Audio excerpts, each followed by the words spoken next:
हरे कृष्ण दोस्तों, मैं हूं अनुज शर्मा। बात काफी समय पहले की है। एक सेठ होते थे, ठाकुर जी के अनन्य भक्त थे। एक बार एक संत से मिले। उन संत से कहा कि मैं ठाकुर जी की सेवा करना चाहता हूं, ठाकुर जी के साथ रहना चाहता हूं, हर पल ठाकुर जी से बातें करना चाहता हूं। उन संत महात्मा ने कहा कि ठीक है, तुम लड्डू गोपाल की सेवा करो। लड्डू गोपाल जहां भी होते हैं साक्षात होते हैं, जीवंत होते हैं। उनकी सेवा करो, तुम्हें बिल्कुल ऐसा महसूस होगा जैसे ठाकुर जी हर समय तुम्हारे साथ। यह बात सुनकर के सेठ एक लड्डू गोपाल अपने घर ले आए। घर पहुंचे, सेठानी को आवाज दी। सेठानी को बताया कि सुनो, ये लड्डू गोपाल जी हैं मेरे ठाकुर जी। ये जीवंत हैं, साक्षात हैं, इनकी सेवा करनी है। सेठानी ने कहा कि ठीक है। मन ही मन सेठानी बड़ी दुखी हुई। सेठानी ने कहा कि और थोड़े काम है घर में, एक काम और लेकर के आ गए। लेकिन सेठ के सामने कुछ नहीं बोले। अब अगले दिन सुबह से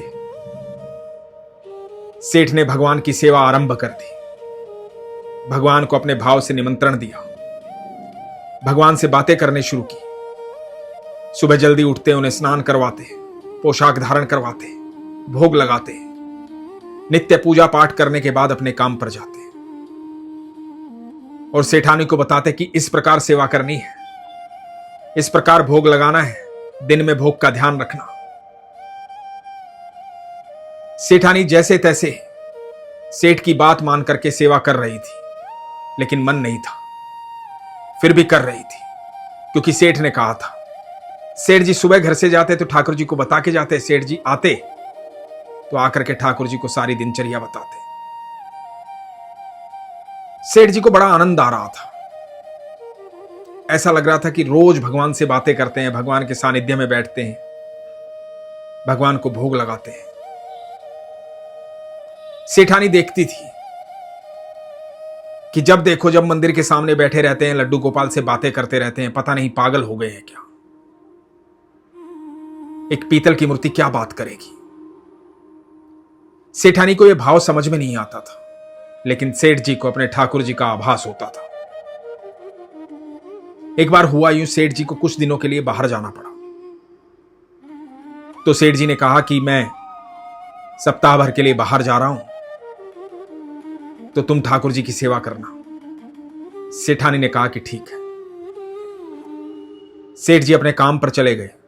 सेठानी बड़ी दुखी हुई, क्योंकि सेठानी अपनी मर्जी से उठती थी। घर में काम करने वाले कई लोग थे, तो जब मन आता था तब उठती थी। अब मन में यह बात आई कि इन लड्डू गोपाल की वजह से सुबह जल्दी उठना पड़ेगा। अगले दिन सुबह जल्दी उठी, बेमन से स्नान करवाया, पोशाक धारण करवाई, भोग लगाया, फिर सो गई। फिर दिन में भोग लगाया, रात्रि में भोग लगाया, शयन करवाया।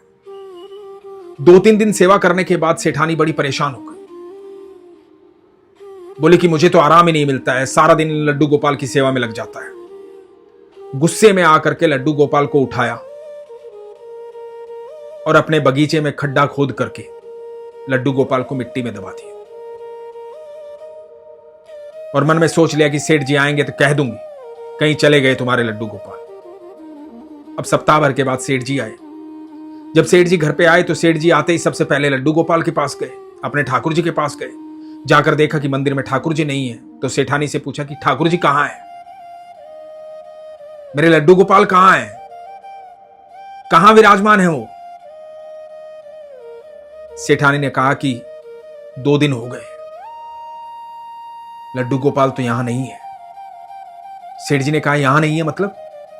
सेठानी ने कहा कि 2 दिन हो गए, पता नहीं कहां चले गए। हो सकता है हमसे नाराज हो गए हो। आप ही तो कह रहे थे वो जीवंत है, साक्षात है। अपनी मर्जी से कहीं चले गए, पता नहीं कहां चले गए। ये बात सुनकर के सेठ जी सदमे में आ गए, बड़े दुखी हो गए। बोले ऐसे कैसे कहीं जा सकते हैं। इधर उधर देखा, ढूंढा, कहीं लड्डू गोपाल नहीं मिले। कई दिन बीत गए थे। सेठ जी का खाना पीना भी छूट गया था। मायूस रहते थे, उदास रहते थे, किसी को कुछ कहते नहीं थे। इधर एक दिन हुआ यूं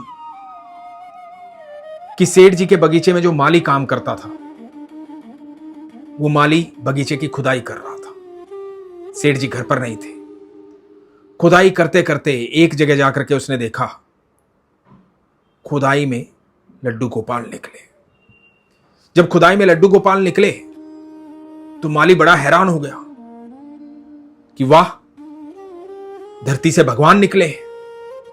भाग करके ये खुशखबरी देने के लिए सेठानी के पास गया। सेठानी के पास जाकर के बोला, मालकिन, हमारे बगीचे में भगवान निकले हैं, लड्डू गोपाल निकले, स्वयं भगवान आए हैं।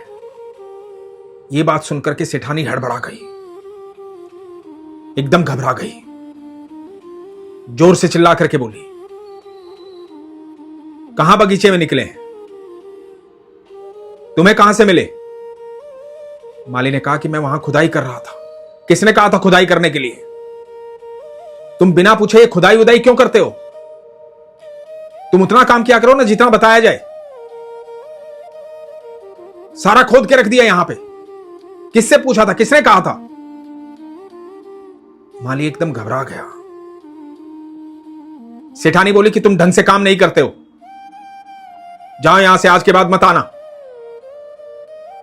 माली की समझ में कुछ नहीं आया। माली जाने लगा। जब माली जाने लगा तो सेठानी ने कहा, सुनो, ये जो तुम्हारे भगवान निकले हैं ना धरती में, इनको भी तुम ले जाओ, अपने पास रख लेना। ले जाओ अपने लड्डू गोपाल को।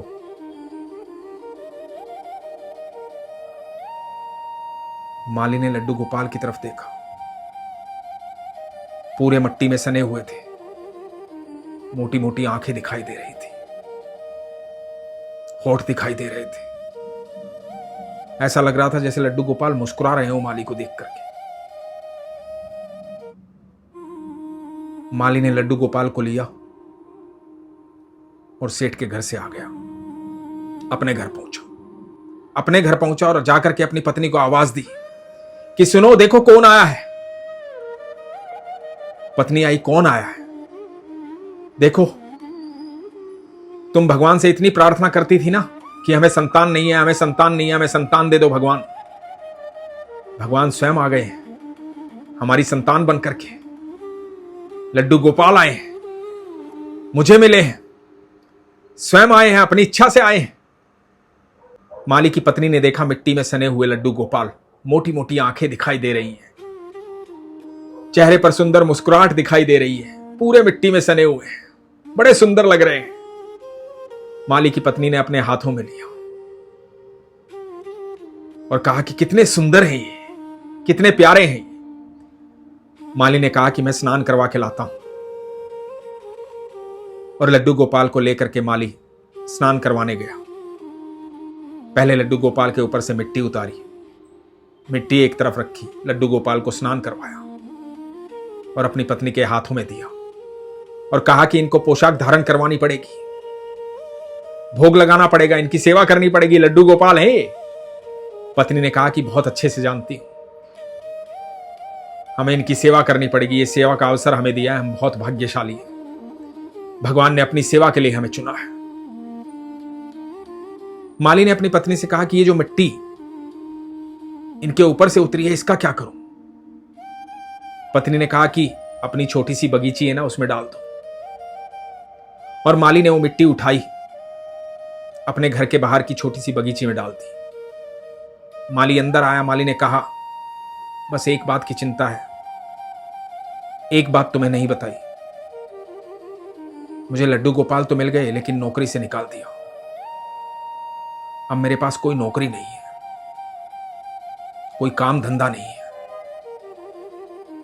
समझ में नहीं आ रहा कैसे होगा। अब भगवान की सेवा कैसे करेंगे? इनको तो पोशाक धारण करवानी पड़ेगी, भोग लगाना पड़ेगा, कैसे होगा ये सब? पत्नी ने कहा कि ये परमेश्वर है, परम ऐश्वर्य के मालिक का भगवान है, ये खुद आए हैं, हमारा भाग्य विलाय है, सब हो जाएगा, चिंता मत करो।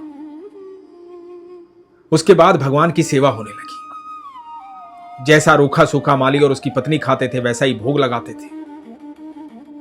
बड़ा प्रेम करते थे ठाकुर जी से, खूब सारी बातें करते थे।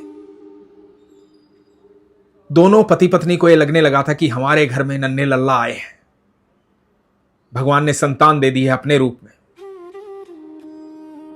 बेहद प्रेम करते थे भगवान से। थोड़ा बहुत इधर उधर जाकर के मालिक काम कर लेता था, कुछ पैसे कमा लेता था, उससे घर का गुजारा भी चल रहा था और लड्डू गोपाल की सेवा भी हो रही थी। थोड़े दिन बाद हुआ यूं कि मालिक की क्यारी में पौधे उगाए थे। पहले से भी काफी पौधे थे, कुछ पौधे नए उगाए थे। उन पौधों पर फूल लगाए थे। तो एक आदमी आया माली से मिलने के लिए। उसने माली को कहा, अरे ये फूल तूने उगाए हैं? तो माली ने कहा कि मेरा तो काम ही है फूल उगाना। हाँ, मैंने ही उगाए हैं। तुझे पता है कितना महंगा फूल है ये? माली ने कहा, कितना महंगा फूल है? बाजार में जा, बहुत महंगा फूल है ये। बाजार में लेकर जा और पूछ इसकी कीमत क्या है। वो आदमी ये बात कहकर के चला गया। माली ने वो फूल भी ने बाजार में लेकर गया। पता लगा कि ये बहुत महंगा फूल है, ये विशेष फूल है, ये यहां कहीं आसपास उगता भी नहीं है। माली बड़ा हैरान हुआ। माली की समझ में नहीं आया, क्योंकि माली ने तो ये फूल नहीं बोया था। तो माली को ध्यान आया कि ये तो वही जगह है जहां लड्डू गोपाल की उतरी हुई मिट्टी मैंने डाली थी, वहीं पर यह फूल उगा है। अब माली ने इस फूल से बीज लिए, बीज लेकर के और बीज बो दिए। धीरे धीरे पौधे आने लगे, फूल आने लगे, फूलों की बड़ी क्यारी बन गई। अब फूल बेचता था और खूब धन आता था। धीरे धीरे फूलों का व्यापार होने लगा। यह फूल कहीं आसपास नहीं उगता था, सिर्फ माली की क्यारी में उगता था, माली के घर में उगता था, माली के छोटे से बगीचे में उगता था। अब वो बगीचा बड़ा हो गया था, घर बड़ा हो गया था, माली बड़ा धनवान हो गया था। घर में खुशियां ही खुशियां थी। माली, माली की पत्नी और लड्डू गोपाल, तीनों का एक छोटा सा और सुखी परिवार था। भगवान की आराधना में सारा समय जाता था। दिन रात सुबह शाम भगवान का धन्यवाद करते थे। जो कुछ थे लड्डू गोपाल की वजह से थे। एक दिन हुआ यूं, एक भिखारिन माली के घर के दरवाजे पर आई। माली अपने घर से बाहर निकल रहा था, काम पर जा रहा था। बड़ा आदमी बन गया था, बड़ा घर था। माली ने देखा कि जानी पहचानी है ये। उस महिला को ध्यान से देखा और फिर जाकर के उस भिखारिन को प्रणाम किया और कहा, मालकिन प्रणाम। उस भिखारिन ने देखा कि मालकिन? मैं कहां की मालकिन? मैं कौन मालकिन? कौन है तू? उस भिखारिन ने माली को नहीं पहचाना, क्योंकि माली बहुत बड़ा सेठ हो गया था। अच्छे कपड़े पहना हुआ था, बहुत अमीर लग रहा था। तो माली ने कहा कि मालकिन, मैं आपका माली, आपके यहां काम करता था, पहचाना आपने मुझे? और माली ने सारी बात बताई। तब भिखारिन ने सारी बात बताई। ये भिखारिन वही सेठानी थी। भिखारिन ने कहा कि जिस दिन तुम्हें निकाला था उस दिन के बाद तो जीवन नरक हो गया था। कुछ दिन बाद सेठ जी चले गए। सेठ जी अपने लड्डू गोपाल का वियोग सहन नहीं कर पाए। वो लड्डू गोपाल तुझे मिले नहीं थे, मैंने ही उनकी सेवा से परेशान होकर उनको मिट्टी में दबाया था। उसके बाद सारा जीवन पलट गया, सब कुछ बिक गया। दर दर की ठोकरें खा रही हूं, भिक्षा मांगकर गुजारा कर रही हूं, सब बर्बाद हो गया। लेकिन तुम तो बहुत बड़े आदमी बन गए। माली ने बताया जिस दिन आपने मुझे निकाला था तो मैं अकेला वहां से नहीं आया था, मेरे साथ साक्षात परमेश्वर आए थे। और उस दिन से मेरा भी जीवन पलट गया। मेरे जीवन में सुख है, समृद्धि है, खुशियां हैं, प्रसन्नता है, आनंद है, परमानंद है, परमेश्वर है। मैं बहुत सुखी हूं। और अब आप भी चिंता ना करो, ठाकुर जी से मिलवाने वाली तो आप ही हैं। अब आप निश्चिंत रहो, आपको किसी प्रकार की कोई तकलीफ नहीं होगी। ये बात सुनकर के वो सेठानी जो अब भिक्षु हो गई थी, माली के सामने हाथ जोड़कर खड़ी थी। शरीर कांप रहा था, आंखों से अश्रु बह रहे थे, क्षमा मांग रही थी। माली कह रहा था, निश्चिंत हो जाओ, ये हमारा घर नहीं है, ये हमारे ठाकुर का घर है। इतने में माली की पत्नी भी आ गई थी। उसने भी हाथ जोड़कर सेठानी को प्रणाम किया और दोनों सेठानी को घर के अंदर लेकर गए, लड्डू गोपाल के दर्शन करवाए। दोस्तों, पहली बात तो ये है, लड्डू गोपाल की सेवा कोई अपनी मर्जी से नहीं कर सकता। जब तक भगवान की इच्छा नहीं होगी, ठाकुर जी की इच्छा नहीं होगी, सेवा तो बहुत दूर की बात है, कोई उनका नाम नहीं ले सकता। यदि आप लड्डू गोपाल की सेवा करते हैं तो यकीन मानना,